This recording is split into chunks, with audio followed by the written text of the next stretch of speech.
اللہ نے جو عید الفطر کا تحفہ دیا ہے یہ سبق نے نہیں دیا ہے، ان نمازیوں کو دیا ہے جنہوں نے رمضان کا مہینہ پانے کے بعد رمضان کے روزے رکھے، شب قدر میں جاگے، لیلۃ القدر میں قیام کیا، تراویح کا اہتمام کیا، قرآن کو سنایا، رمضان کے مہینے میں سنتوں کی پابندی کی، نوافل کا اہتمام کیا، دعاؤں کا اہتمام کیا، صبح سے شام تک بھوکے پیاسے رہے۔ یہ شکرانے کے طور پہ اللہ نے انہی کو یہ نماز دی ہے۔ تو اللہ نے فرمایا اے ایمان والو تم پہ رمضان کے روزے فرض تھے جیسا تم سے پہلی امتوں پہ فرض تھے، تاکہ تمہارے اندر اللہ کا تقویٰ، اللہ کا ڈر پیدا ہو جائے۔ لیکن مسلمانوں کے اندر دیکھنے میں آیا کہ وہ ڈر، وہ خوف پیدا دکھائی نہیں دیا۔ پیارے نبی نے فرمایا جس نے رمضان کا مہینہ پانے کے بعد تراویح کا اہتمام کیا ہو۔ اب سوال یہ ہے کہ مسلم معاشرے کے اندر اتنی بڑی آبادی اور مسجدوں کے اندر نمازیوں کی تراویح پڑھنے والوں کی 2 صفیں، اس کا مطلب یہ ہوا کہ مسلمانوں کے نزدیک رمضان کی اہمیت تو ہے، رمضان کا مہینہ فرائض میں تو ہے، لیکن مسلمانوں کے نزدیک عملی میدان میں اس کی حیثیت نہیں ہے، اس کا کوئی مقام و مرتبہ نہیں ہے۔ اگر ہوتا تو مسلمان اس کی پابندی کرتا، اس کا اہتمام فرماتا۔ صحابی رسول نے سوال کیا تھا کہ اللہ کے نبی صلی اللہ علیہ وسلم یہ بتائیے اگر میں رمضان کا مہینہ پالوں، رمضان کا مہینہ پانے کے بعد تراویح کا بھی اہتمام کروں تو میرا شمار کن لوگوں میں ہوگا؟ آپ نے فرمایا تھا قیامت کے دن تیرا شمار سچوں کے ساتھ میں، شہیدوں کے ساتھ میں ہوگا۔ جس رمضان کا، جس تراویح کا اتنا بڑا درجہ ہو، مسلمانوں نے اس کو سمجھا نہیں۔ پیارے نبی نے فرمایا تھا، سنن ترمذی کے اندر حدیث موجود ہے، من قام مع الامام، جس نے رمضان کے مہینے میں امام کے ساتھ میں قیام کیا، تراویح کا اہتمام کیا، اسے ساری رات عبادت کا ثواب لکھ دیا جاتا ہے اس کے لیے۔ جس تراویح کا اتنا بڑا مقام، اتنا بڑا درجہ ہو، مسلمانوں نے اس کو ایسے ہی ٹال دیا۔ تو ہمیں دیکھنا یہ ہے کہ ہم نے رمضان کے اندر اپنے آپ کو کتنا بنایا، کتنا سنوارا۔ اللہ نے ہمیں یہ عید الفطر کی نماز دی ہے شکرانے کے طور پہ، تاکہ مسلمان اپنی پیشانی کو اللہ کی بارگاہ میں جھکائیں اور اس رب کا شکریہ ادا کریں۔ پروردگار تو نے رمضان کا مہینہ ہمیں عطا کیا تھا، ہم نے خوشی خوشی تیری عبادت میں گزار دیا، تیرے نبی کی سنت کی پابندیوں میں گزار دیا، اب ہم تیرے سامنے اب بھی جھکنے کو تیار ہیں۔ اللہ نے فرمایا اور ان کو چاہیے کہ رمضان کی گنتی پوری کریں، گنتی پوری ہو چکی، وَلْتُكَبِّرُوا اللَّهَ، اللہ کی بڑائیاں بیان کریں، اللہ اکبر اللہ اکبر لا الہ الا اللہ واللہ اکبر اللہ اکبر وللہ الحمد، اللہ اکبر کبیرا والحمد للہ کثیرا وسبحان اللہ بکرۃ واسیلا۔ یہ تمام کی تمام اللہ کی بڑائیاں، اللہ کی تعریفیں اس کے اندر ہیں۔ یہ بھی کر چکے اللہ، وَلَعَلَّكُمْ تَشْكُرُونَ، تاکہ تم شکر گزار بن جاؤ۔ اور عید کی نماز ادا کرنے کے بعد یہ بھی اللہ کا شکریہ ادا کر دیا۔ حدیث میں آتا ہے ابو داؤد کے اندر، اللہ کے نبی صلی اللہ علیہ وسلم کو جب کوئی خوشی ملتی ہے یا آپ کے پاس کوئی خوشی کا معاملہ آتا تو آپ خر ساجداً، اللہ کے نبی صلی اللہ علیہ وسلم سجدے میں گر جاتے اللہ کا شکریہ ادا کرنے کے لیے۔ آج ہمارے یہاں پہ خوشیاں منانے کے معیار کیا ہے؟ خوشی آتی ہے باقاعدہ ڈیجوں کے ذریعے سے، گانوں کے ذریعے سے، میوزک کے ذریعے سے، یہ ہماری خوشی کا اظہار ہوتا ہے۔ پیارے نبی کا انداز یہ تھا کہ جب بھی خوشی کا معاملہ آتا، خوشی آپ کو آتی ہے، کوئی خوشخبری مل جاتی تو آپ سجدے میں گر جاتے شکرانے کے طور پہ اللہ کا شکریہ ادا کرنے کے لیے۔ اس لیے اللہ نے قرآن مجید میں کہا فَبِذَلِكَ فَلْيَفْرَحُوا، مومنوں کو چاہیے رمضان گزر چکا، عید الفطر کا دن آ چکا، وہ خوش ہوں، خوشی نہ منائے، خوش ہوں۔ اور خوشی جو ہوتی ہے وہ دن کی خوشی ہوتی ہے انسان کی۔ آپ اس کو سمجھیں، عید کا دن ہے، ہر ایک کے لیے نہیں ہے، کس کے لیے ہے؟ جس آدمی نے عید الفطر کے دن نئے کپڑے پہن لیے، عید الفطر ان کے لیے نہیں ہے۔ عید الفطر نئے کپڑے پہننے کا نام نہیں ہے۔ اللہ کے رسول کی تعلیم ضرور ہے کہ آدمی عید الفطر کے لیے نہائے، خوشبو لگائے، بہتر سے بہتر کپڑے پہنے۔ انما العید لمن خاف الوعید، حقیقت میں عید تو اس آدمی کی ہے جو قیامت کے دن سے ڈر گیا، جسے اللہ کے سامنے کھڑا ہونے کا احساس ہو گیا کہ مجھے اللہ کے سامنے پیش ہونا ہے، حساب و کتاب دینا ہے۔ کیونکہ رمضان کا مہینہ اسی لیے آیا تھا لعلکم تتقون، تاکہ تمہارے اندر اللہ کا ڈر پیدا ہو جائے۔ اسی لیے رب عظیم نے سورہ حشر میں فرمایا تھا یا ایھا الذین آمنوا اتقوا اللہ، اے ایمان والو اللہ سے ڈرو، اللہ کا تقوی پیدا کرو۔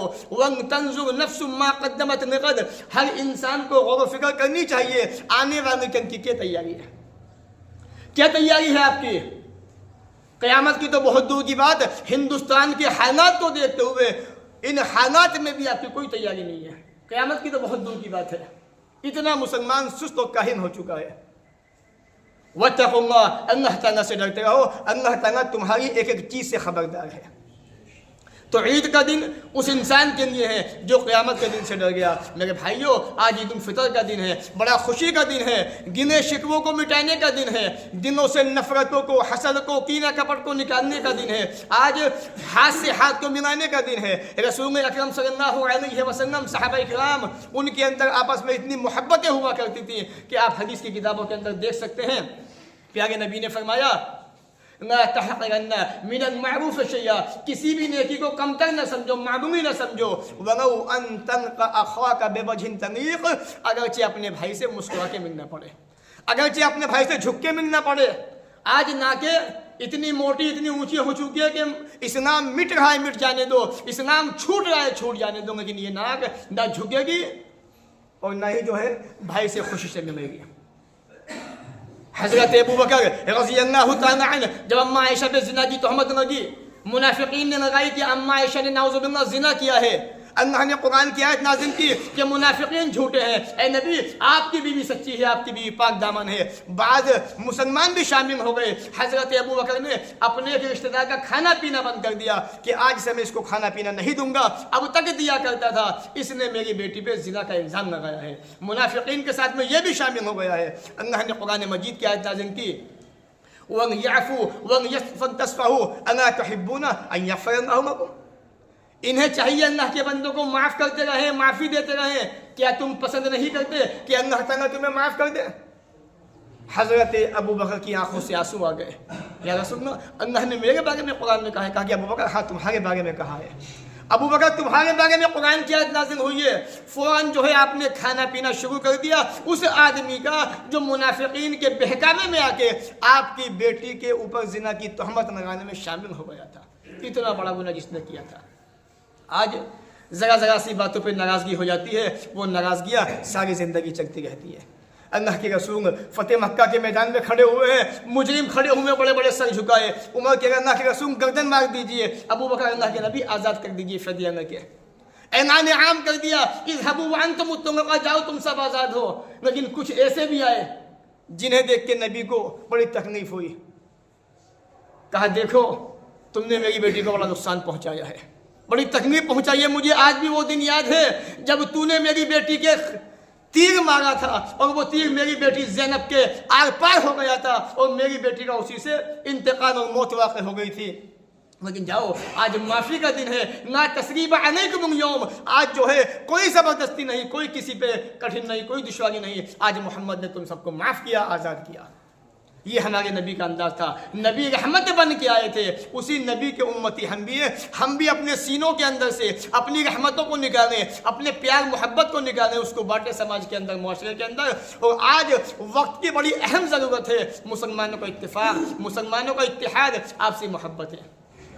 اگر ایسا نہیں ہوا تو آنے والے وقت میں بڑی دقتیں پریشانیاں پیدا ہو سکتی ہیں۔ میرے بھائیوں، ابھی رمضان گزرا ہے، ہم نے رمضان کیسے گزارا ہے آپ اچھی طرح جانتے ہیں۔ اتنا عظیم مہینہ ہمارے سامنے آیا تھا، ہم نے اس کو گزار دیا۔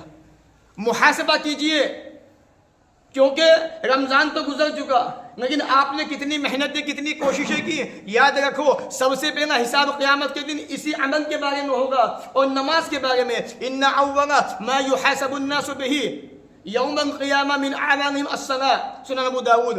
سب سے پہلے بندے کا قیامت کے دن جو حساب ہوگا نماز کے بارے میں ہوگا۔ مسلمانوں، جو مسلم قوم، جو مسلم سماج، جو مسلم معاشرہ رمضان کے مہینے میں نماز کی پابندی نہ کر سکے، خدا کی قسم کھا کے کہتا ہوں دعویٰ تو نہیں کر سکتا، کیونکہ دعوے جھوٹے بھی ہو سکتے ہیں، سچے بھی ہو سکتے ہیں، لیکن حالات بتا رہے ہیں، وقت بتا رہا ہے، رمضان کا مہینہ پیغام دے کے گیا ہے، تمہاری بربادی بتا کے گیا ہے، تم پہ افسوس کر کے گیا ہے کہ جو مسلمان رمضان کے مہینے میں رب کے سامنے اپنی پیشانی کو نہ جھکا سکا، وہ 11 مہینے رب کے سامنے کیا جھکے گا۔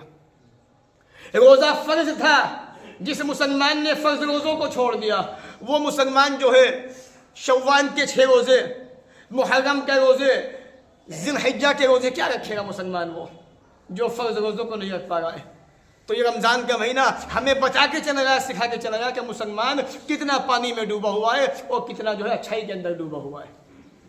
یہ اچھی چیز نہیں ہے۔ اللہ سے معافیہ مانگیے، توبہ کیجیے، گڑ گڑائیے۔ پیارے نبی نے فرمایا جب بندہ مومن یا گنہگار بندہ اللہ سے توبہ کرتا ہے، معافی مانگتا ہے،